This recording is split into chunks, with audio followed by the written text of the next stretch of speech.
आज का टॉपिक है different type of AC circuit. तो इसमें पहला है जिसमें विशुद्ध प्रतिरोधक हो। प्रतिरोधक को हम लोग आर से प्रदर्शित करते हैं। दूसरा है जिसमें विशुद्ध संधारित्र हो, तो संधारित्र को हम लोग सी से प्रदर्शित करते हैं। तीसरा है जिसमें विशुद्ध प्रेरक हो, प्रेरक मतलब कुंडली, और कुंडली को हम लोग कैपिटल एल से प्रदर्शित करते हैं। तीसरा है चौथा जिसमें प्रतिरोधक और संधारित्र दोनों हो, मतलब आरसी परिपथ। पांचवा है जिसमें प्रतिरोधक और प्रेरक दोनों हो, मतलब आरएल परिपथ। और छठवा है जिसमें प्रेरक और संधारित्र हो, मतलब एलसी परिपथ। और सातवां है जिसमें प्रेरक, संधारित्र और प्रतिरोधक तीनों हो, मतलब एलसी आर परिपथ। तो different type of AC circuit में हम लोग ये सातों प्रकार के सर्किट को देखेंगे। तो सबसे पहले हम लोग देखेंगे जिसमें विशुद्ध प्रतिरोधक हो। प्रतिरोधक हो मतलब आर हो। तो सबसे पहले हम लोग एक एसी सर्किट बनाएंगे। ये क्या है, हमारा एसी का सिग्नल है। अब इस एसी सर्किट के साथ हम लोग क्या करते हैं, प्रतिरोध आर को जोड़ देते हैं, कैपिटल आर। और ये यहाँ पर विभवांतर क्या है, V बराबर V0 साइन ओमेगा टी। तो मान लो आर प्रतिरोध वाले प्रतिरोधक को एक एसी स्रोत से जोड़ा गया है। मान लेते हैं किसी क्षण प्रत्यावर्ती वोल्टता को निम्न समीकरण द्वारा प्रदर्शित किया जाता है, V = V0 sine omega t. इसको मान लेते हैं इक्वेशन नंबर 1। इसके बाद मान लेते हैं इस समय प्रतिरोध आर में बहने वाली धारा का मान I है। तब ओम के नियम से I = क्या होता है, V/R। तो समीकरण नंबर 1 से यहाँ पर V का मान रख देंगे तो क्या हो जाएगा, V0 sine omega t upon R। या फिर हम लोग क्या लिख सकते हैं इसको, I = I0 sign omega T, जहाँ हमने V0/R के इक्वल टू क्या मान लिया है, I0 इक्वल टू क्या माना है, V0/R। ये जो I0 है ये क्या है, प्रत्यावर्ती धारा का शिखर मान है। तो इस प्रकार से ये हमारा इक्वेशन 1 और ये हमारा इक्वेशन 2। इक्वेशन 1 है V बराबर V0 साइन ओमेगा टी और इक्वेशन 2 है I बराबर I0 साइन ओमेगा टी। मतलब इक्वेशन 1 और 2 से स्पष्ट है कि प्रत्यावर्ती वोल्टता और प्रत्यावर्ती धारा दोनों समान कला में है। तो इस भांति ये समान कला में है तो हम लोग इसका फेजर आरेख बनाएंगे। तो फेजर आरेख बनाने के लिए हमको दो अक्षों की आवश्यकता होती है, एक्स अक्ष और वाई अक्ष। तो ये हुआ एक्स अक्ष और ये हुआ वाई अक्ष, ठीक। और V और I के मध्य हम लोग क्या करेंगे, कलांतर को प्रदर्शित करेंगे। तो यहाँ पे क्या रहेगा, दोनों समान कला में है तो I और V दोनों क्या होगी, एक ही रेखा में स्थित होगी। तो इस भांति हमको इनके मध्य फेजर आरेख प्राप्त होगा। और यहाँ पर कितने अंश का कोण बन रहा है, ओमेगा टी। ये I और V, ये हमको फेजर आरेख प्राप्त होगा। उसी प्रकार से V और I के बीच अगर कलांतर निकाले तो कलांतर हमको कितना अंश प्राप्त होगा, इसमें समांतर। तो इस भांति ये प्राप्त होगा। उसके बाद हम लोग क्या करें, इसमें हम लोग मान निकालें प्रतिरोध का। तो प्रतिरोध मतलब हमारा ये वाला समीकरण है, I0 = V0/R। तो यहाँ पर से हम लोग R = निकालेंगे तो क्या निकल जाएगा, R = V0/I0। और यहाँ पर R क्या है, प्रतिरोधक है, ठीक। तो इस प्रकार से जिसमें विशुद्ध प्रतिरोध R हो उसका ये मतलब डायग्राम और फेजर आरेख, उनके मध्य कलांतर और साथ में ये न्यूमेरिकल और प्रतिरोध यहाँ तक आप लोग निकालोगे।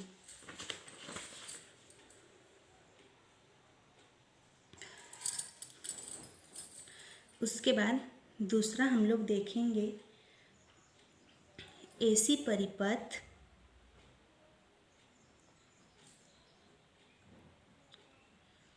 जिसमें विशुद्ध संधारित्र हो।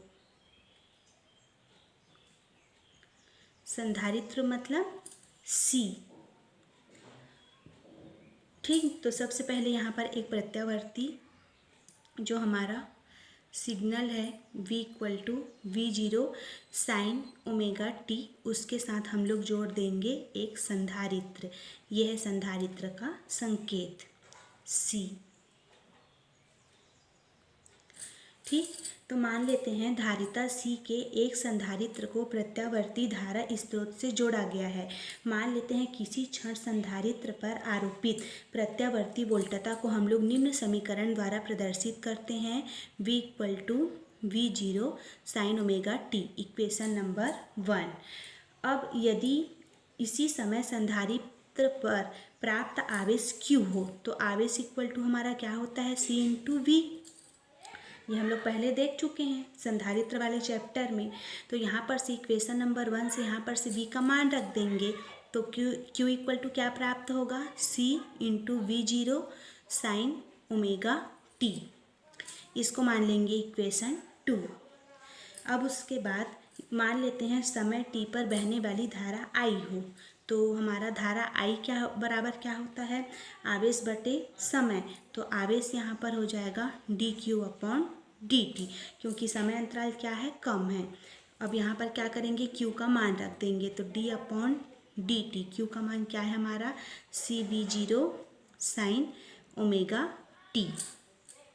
अब इसके बाद यहाँ पर से क्या हो जाएगा, I=CV0 बाहर निकल जाएगा और अंदर में d/dt साइन ओमेगा टी। अब साइन ओमेगा टी का हमारा अवकलन क्या होता है, CV0 क्या होता है, cos omega T into omega. इसको सामने में लिख दिए। ठीक, अब इसके बाद हम लोग ये जो कॉस है उसको साइन में चेंज करेंगे। तो हमको पता होना चाहिए sine π/2 plus theta equal to क्या होता है, कॉस थीटा। तो यहाँ पर थीटा की जगह ओमेगा टी है, तो इसको कैसे लिख सकते हैं हम लोग, I=ω/C V0, इसको लिख सकते हैं साइन ओमेगा टी प्लस π/2, क्योंकि यहाँ पे थीटा की जगह क्या है, ओमेगा टी। तो इतना प्राप्त होगा, या फिर इतना को हम लोग मानते हैं I0। तो I=I0 sine omega t plus π/2, equation 3। अब देखिए ये जो हमारा क्या है, equation number 1 V=V0 sine omega t और equation number 3 I=I0 sine omega t plus π/2, जहाँ हमने I0 इक्वल टू क्या माना है, ओमेगा C V0, इक्वेशन 4। तो इक्वेशन नंबर 1 और इक्वेशन नंबर 3 से प्रत्यावर्ती धारा और प्रत्यावर्ती वोल्टता के बीच कलांतर, तो कलांतर हम लोग कैसे निकालते हैं, ये क्या है, जो कोण है ओमेगा टी प्लस π/2, उसमें से ये वाला ओमेगा टी को माइनस कर देते हैं, तो ओमेगा टी, तो ये कट जाएगा, ये भी कट जाएगा। तो कितना मान प्राप्त हुआ, कोण हमको π/2, π/2 मतलब 90 अंश, और इसका मान किस में रहता है, कोण का मात्रक रेडियन में। तो इस प्रकार से हम लोग बोल सकते हैं शुद्ध संधारित्र युक्त प्रत्यावर्ती धारा परिपथ में धारा I और वोल्टता V के मध्य कला में क्या है, π/2 रेडियन कोण अग्रगामी है, क्योंकि यहाँ पर हमको प्लस प्राप्त हुआ इसलिए इसको क्या बोलेंगे, अग्रगामी है। तो इसके लिए हम लोग क्या बनाएंगे, फेजर आरेख बनाएंगे। तो फेजर आरेख बनाएंगे तो दो अक्ष लेते हैं, x अक्ष और y अक्ष। तो ये हमारा क्या है, V है, लेकिन जो धारा I है वो क्या है, π/2 अग्रगामी है। तो इतना 90 अंश का कोण है और ये कितना हो जाता है, 180 अंश का। तो π/2 है, तो इसको कैसे लिखेंगे, हमारा I यहाँ पर प्राप्त होगा, क्योंकि यहाँ पर π/2 का कोण बन रहा है। तो इस भांति हमको इसका फेजर आरेख, ये I और V के मध्य π/2 का कोण बन रहा है, इस भांति हमको ये फेजर आरेख प्राप्त होगा। ठीक, अब इसके मध्य हम लोग ज्ञात करेंगे ग्राफ। तो ग्राफ क्या निकालेंगे, तो कैसे निकालेंगे, ये हमारा प्रत्यावर्ती धारा का ग्राफ इस भांति बनता है, इधर V या फिर I रहता है और इधर समय t के साथ। तो क्या है, प्रत्यावर्ती वोल्टता तो ऐसे ही रहेगी, लेकिन जो हमारी प्रत्यावर्ती क्या है धारा है वो π/2 अग्रगामी है, तो ऊपर से निकलेगी। तो ये वाला क्या हो जाएगा, धारा के लिए। तो हमको ये क्या होगा, ग्राफ प्राप्त होगा, ये फेजर आरेख प्राप्त होगा, और ये एसी परिपथ जिसमें विशुद्ध संधारित्र होगा, न्यूमेरिकल।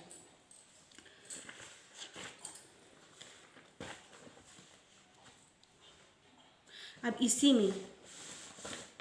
इसी में जैसे हम लोग को प्रतिरोध निकालना है, ठीक। तो यहाँ पर क्या है हमारा इक्वेशन नंबर 4 में I0 equal to omega C V0। तो यहाँ पर से हम लोग V0 upon I0 equal to क्या निकाल सकते हैं, ओमेगा सी। और हमारा ओम के नियम से V upon I equal to क्या होता है, R होता है। लेकिन क्या बोलते हैं, हम लोग पहले भी पढ़ चुके हैं कि अगर किसी परिपथ में संधारित्र युक्त परिपथ हो तो उसे हम लोग संधारित्री प्रतिघात कहते हैं। और संधारित्री प्रतिघात को किससे प्रदर्शित करते हैं, एक्स सी से, ठीक।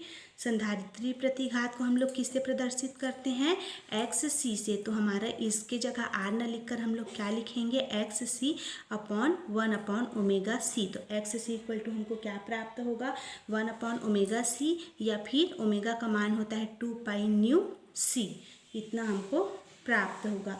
तो संधारित्री प्रतिघात आवृत्ति और धारा दोनों के क्या होती है, व्युत्क्रमानुपाती होती है।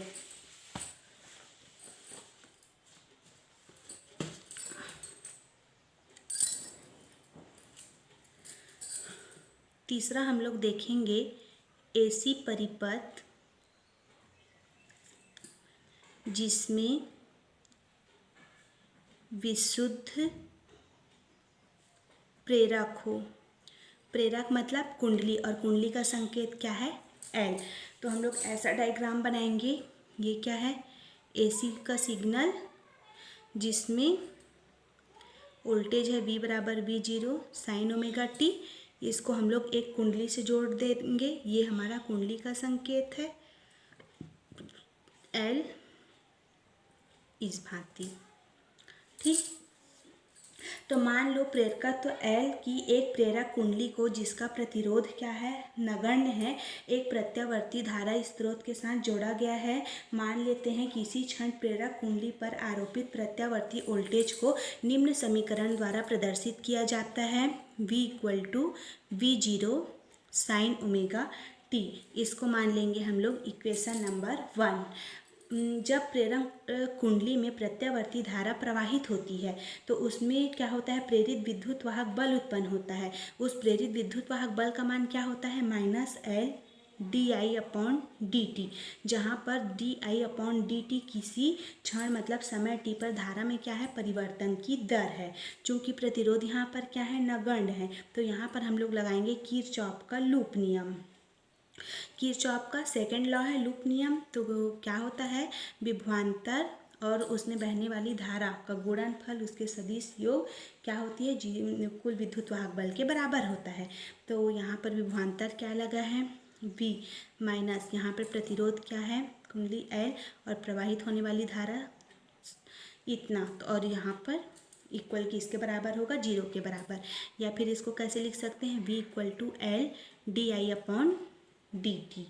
अब V के जगह हम लोग क्या लिख सकते हैं, V0 साइन ओमेगा टी। तो क्या हो जाएगा, V0 sine omega t equal to L into di upon dt, ये हो जाएगा। या फिर di अपॉन dt के जगह क्या लिख सकते हैं, di upon dt equal to, ये क्या हो जाएगा, V0 upon L sine omega T.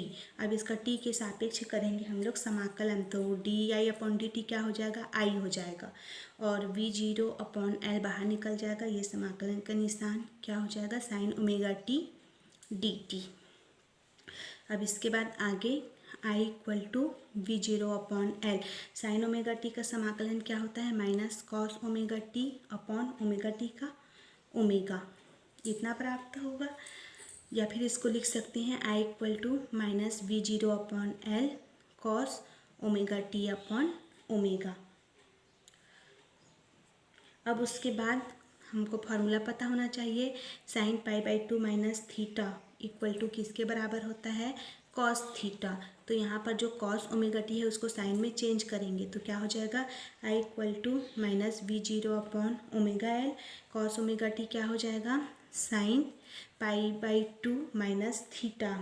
ठीक, तो इसको कैसे लिख सकते हैं हम लोग, pi by two minus theta की जगह ओमेगा टी, या फिर इसको जमा कर लिखेंगे तो कैसे लिख सकते हैं, आई इक्वल टू, ये माइनस को बाहर निकालेंगे तो ये माइनस इंटू माइनस प्लस हो जाएगा v zero upon omega L, और ये क्या हो जाएगा sine omega t minus pi by two. क्यों, क्योंकि minus sine theta equal to sine minus theta.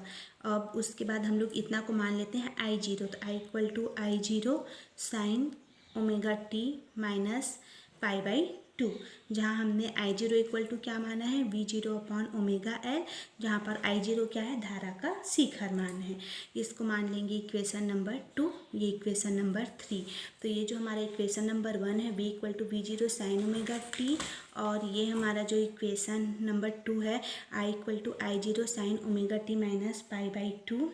इससे हम लोग क्या निकालेंगे कलांतर, और कलांतर कैसे निकालेंगे, ये जो है आई का मान omega t minus pi by to, ठीक, उसमें से हम लोग क्या करेंगे इसको माइनस कर देंगे, किसको ओमेगा टी को, तो ओमेगा टी माइनस इतना, तो क्या हो जाएगा ठीक, ये कोष्टक में आ जाएगा, तो फिर ये और ये कट जाएगा, ये प्लस में आ जाएगा पाई बाई टू, मतलब पाई बाई टू हमको क्या प्राप्त होगा ऋणात्मक प्राप्त होगा। देखिए कलांतर कैसे निकालते हैं, इसमें से इसको माइनस करते हैं, तो ये हमारी राशि क्या है omega t minus pi by to, और ये क्या हो जाएगा माइनस ओमेगा टी, तो minus omega t plus omega T cut जाएगा, माइनस पाई बाई टू प्राप्त होगा। माइनस मतलब इसको हम लोग बोलेंगे शुद्ध प्रेरक वाले प्रत्यावर्ती धारा परिपथ में धारा आई उल्टता बी से कला में क्या है पाई बाई टू रेडियन पश्चगामी है, तो पश्चगामी है तो इसका फेजर आरेख कैसे बनेगा, ये एक्स अक्ष हुआ, ये वाई अक्ष हुआ। ठीक, अब ये इधर क्या रहता है प्लस, इधर माइनस, ऊपर में प्लस नीचे में माइनस, तो v का तो वही समीकरण है v equal to we zero sine omega t, इसका ग्राफ तो हमको ऐसे ही प्राप्त होगा v, लेकिन जो हमारा i है वो पाई बाई टू पश्चगामी है, मतलब इधर आ जाएगा माइनस है, तो ये हमारा i यहाँ पर आ जाएगा, जहाँ पर यहाँ पर का कोण क्या है पाई बाई टू, और इतना कोण क्या होता है ओमेगा टी, तो इस भांति हमको फेजर आरेख प्राप्त होगा। अब उसके बाद क्या है इसका क्या बोलते हैं कलांतर निकालेंगे, तो कलांतर निकालेंगे तो हमको v और ये i के मध्य पाई बाई टू इतना प्राप्त होगा। और उसके बाद इसकी ग्राफ बनाएंगे, तो ग्राफ बनाएंगे तो प्रत्यावर्ती वोल्टता क्या है, प्रत्यावर्ती वोल्टता अग्रगामी है, तो ये प्रत्यावर्ती धारा ये हो जाएगी प्रत्यावर्ती वोल्टता का ये, तो इस भांति हमको ग्राफ प्राप्त होगा एसी परिपथ जिसमें विशुद्ध प्रेरक हो। अब हम लोग निकालते हैं जो प्रेरक होता है एसी परिपथ में उसको कहा जाता है प्रेरकी प्रतिघात, तो यहाँ पर जो I zero equal to omega zero upon L है, ठीक, तो इसको हम लोग कैसे लिख सकते हैं V zero upon I zero equal to omega L, और V zero upon I zero मतलब V zero upon I zero मतलब आर, लेकिन इस यहाँ पर क्या होता है प्रेरकी प्रतिघात, तो प्रेरकी प्रतिघात को हम लोग एक्स एल से प्रदर्शित करते हैं, तो x L equal to omega L इतना हमको प्राप्त होगा, या फिर x L equal to two pi nu L, क्योंकि ओमेगा का मान होता है टू पाई न्यू।